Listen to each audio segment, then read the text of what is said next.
Nombor 7, operasi penolakan. 2 markah je. Masalahnya ni pun ada sin. Nak cari markah apa dia bagi ni?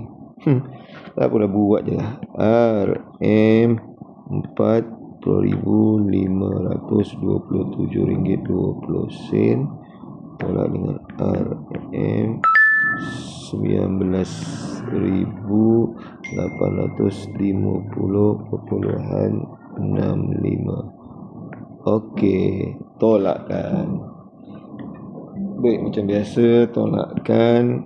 Tukarkan dahulu kepada nombor yang boleh ditolak, barulah kita buat operasi tolak.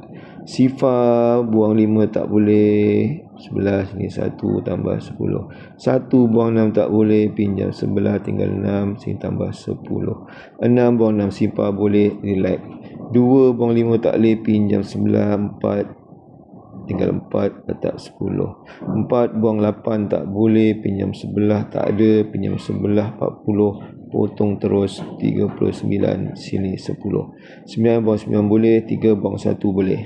Barulah kita tolakkan. Okey, kita tolakkan. 10 buang 5, 1 buang tak boleh, tapi 10 boleh. 10 buang 6, 4 tambah 1, 5, titik ikut aja.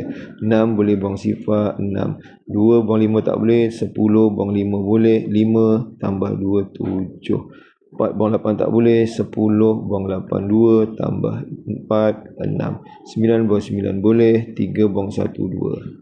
So itulah duitnya, RM20,676.55. Allah Akbar. Okey, itu saja. Alhamdulillah.